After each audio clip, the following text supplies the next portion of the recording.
Bismillahirrahmanirrahim.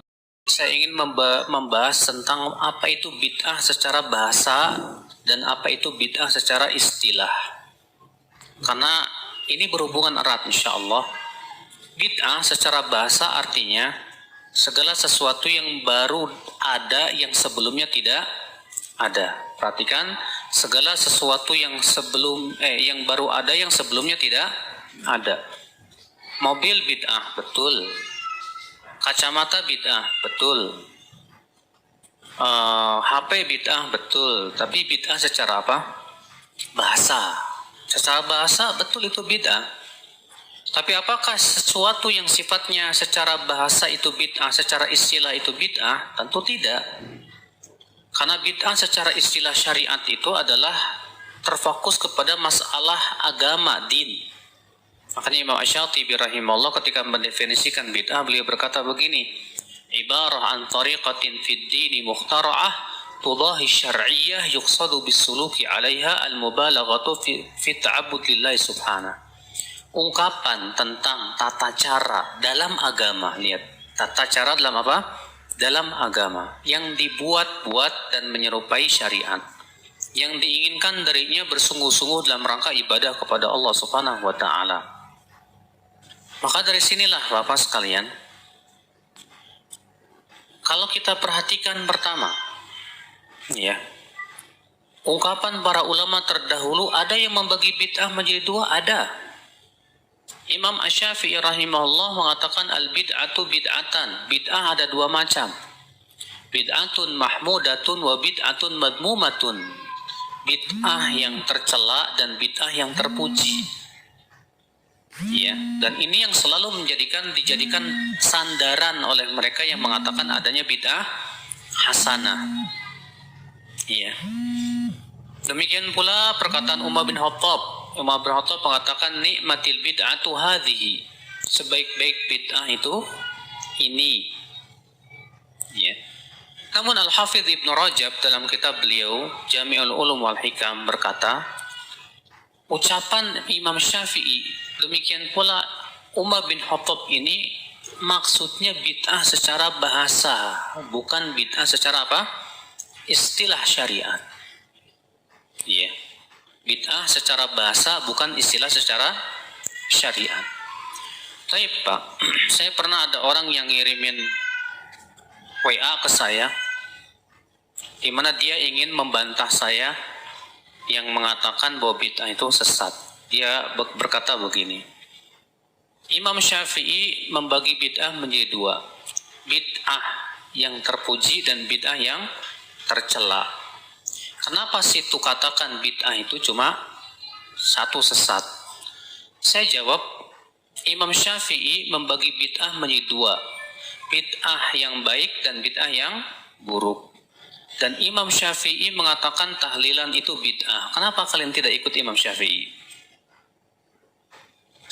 Nggak bisa jawab dia. Kata saya, berarti kalian itu tidak memahami praktik daripada Imam Syafi'i. Apa yang diinginkan oleh Imam Syafi'i? Berapa banyak perkara yang oleh Imam Syafi'i dianggap bid'ah, kalian katakan bid'ah hasanah. Padahal Imam Syafi'i mengatakan itu bid'ah dhalalah.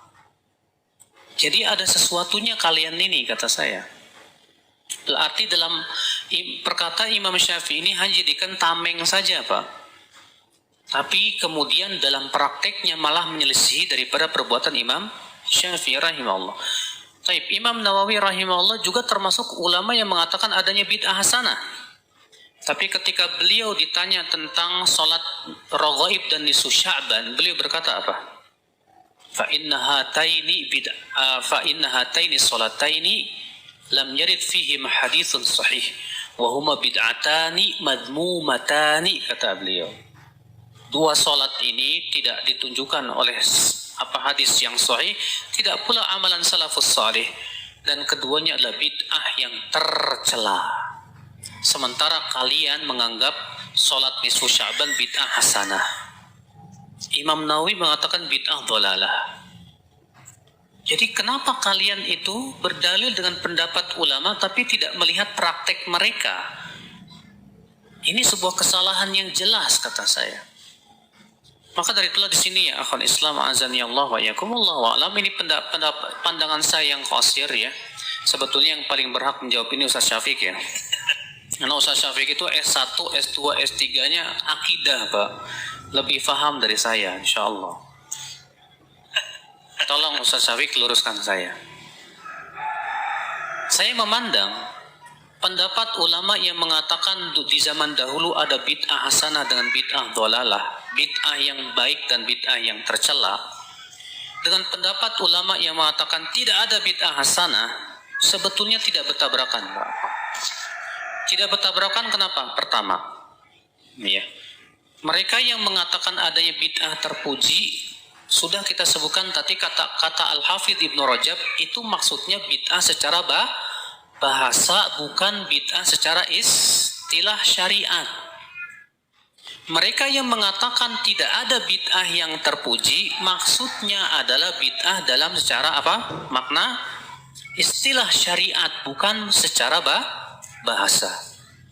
Oke, tolong diperhatikan baik-baik. Apakah sesuatu yang Rasulullah tidak lakukan itu mutlak bid'ah? Apakah sesuatu yang Rasulullah tidak lakukan itu mutlak bid'ah secara syariat? Jawabannya dengan 3 poin.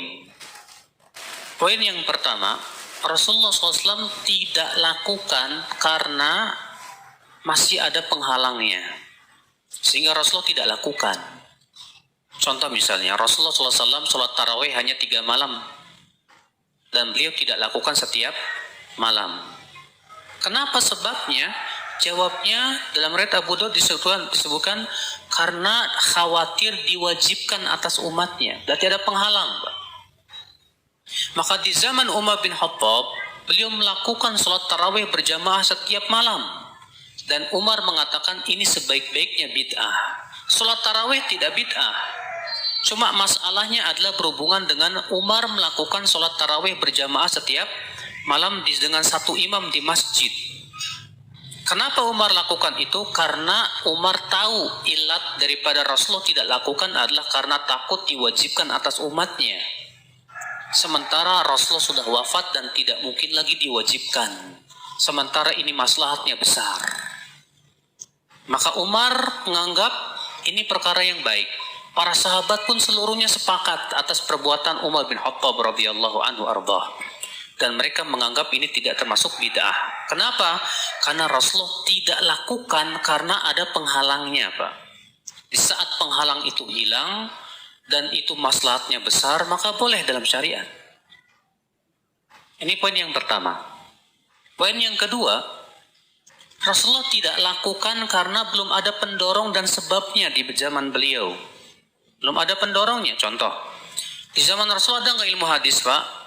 Nggak ada. Ilmu usul fikih ada nggak? Nggak ada. Ilmu bahasa Arab, nahwu, sorof, nggak ada. Kenapa? Belum dibutuhkan. Ilmu hadis itu berbicara tentang sanad. Di zaman Rasulullah nggak ada sanad. Ilmu usul fikih berbicara tentang bentuk-bentuk bahasa. Para sahabat jagonya. Bahasa Arab apalagi jangan tanya. Bahasa Arab para sahabat sefasih-fasihnya makhluk. Dalam bahasa Arab belum dibutuhkan itu bahasa Arab. Belum dibutuhkan ilmu hadis. Belum dibutuhkan ilmu usul fikih. Makanya di zaman Rasulullah belum ada. Setelah Rasulullah wafat, banyak orang yang masuk Islam dan tidak paham bahasa Arab. Dan mereka akhirnya terjadi kesalahan dalam membaca Al-Quran dan hadis. Bahaya.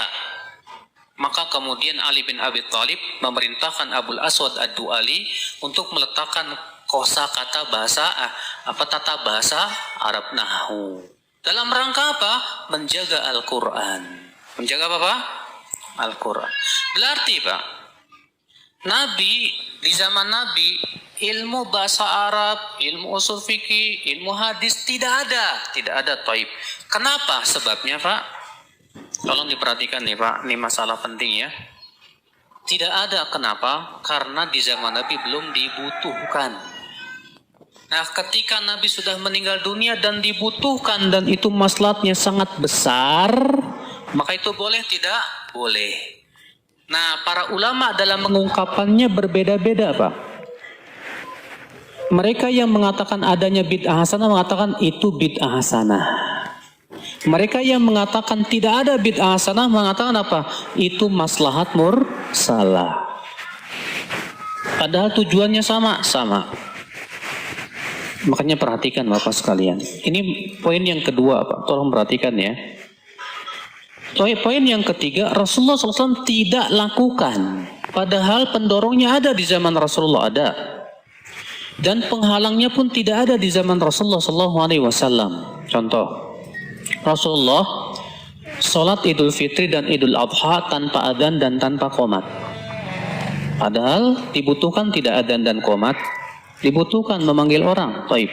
Ada penghalangnya tidak? Tidak ada. Rasulullah mampu menyuruh Bilal untuk adzan dan qomat.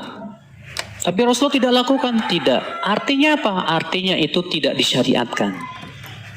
Maka siapa yang sholat Idul Fitri dan Idul Adha dengan adzan dan qomat, maka saya katakan dia berbuat bid'ah. Iya. Nah, jenis yang ketiga inilah Pak yang disebut ya, kemudian masuk padanya pembahasan bid'ah secara syariat. Dan kalau kita perhatikan perbuatan para ulama, inilah yang menjadi sebuah permasalahan, Pak. Iya. Mereka yang mengatakan adanya bid'ah hasanah, ketika memberikan contoh-contohnya ternyata apa? Contoh-contohnya yang sudah saya sebutkan tadi, Pak. Yang Rasulullah tidak lakukan di zaman beliau karena masih ada penghalangnya atau belum ada pendorongnya. Baru kemudian diada-adakan karena mereka melihat adanya pendorong yang mengharuskan dan maslahatnya besar. Tapi dalam mengungkapkannya mereka berbeda-beda. Yang satu mengatakan ini bid'ah hasanah, yang satu mengatakan maslahat mursalah. Oleh karena itulah Bapak sekalian, kalau kita melihat praktek-praktek para ulama dalam menilai suatu perkara itu bid'ah hasanah, beda jauh Pak dengan praktek di zaman sekarang. Di zaman sekarang itu yang penting menurut dia baik jadi bid'ah hasanah. Yang penting baik jadi bid'ah hasanah. Ini jelas membuka pintu kebid'ahan sebesar-besarnya dalam din. Sementara di zaman dahulu mereka melihat dengan kaidah-kaidah dan dhawabit yang sangat jelas. Kapan perkara itu menjadi boleh, walaupun di zaman Rasulullah SAW tidak ada. Maka dari sinilah saudaraku ikhwatul Islam azani Allah wa iyyakum ya, bahwa ternyata poin pertama perkataan Umar bin Khattab, Imam Syafi'i dan para ulama yang mengatakan adanya bid'ah yang baik itu Pak, itu maksudnya bid'ah secara bahasa, bukan secara istilah. Yang kedua, poin yang kedua, ternyata para ulama seperti Imam Syafi'i membagi antara bid'ah hasanah dengan bid'ah yang terpuji dan bid'ah yang tercela. Ternyata di dalam prakteknya tidak sesuai dengan praktek yang ada di zaman sekarang. Sudah saya berikan contoh tadi. Imam Syafi'i mengatakan maktam itu termasuk perkara yang bid'ah, tercela. Bahkan dalam kitab I'anatul Talibin Syarafatul Mu'in di jilid 2 halaman 165 jelas tegas di situ disebutkan bahwasanya maktam, berkumpul-kumpul di keluar kematian itu termasuk perkara yang bid'ah. Ya, bid'ah yang makruhah kata beliau. Nah, ini ternyata tidak dilaksanakan oleh mereka. Berarti prakteknya berbeda. Nah, di sinilah saudaraku ikhwatul Islam azani Allah wa iyyakum.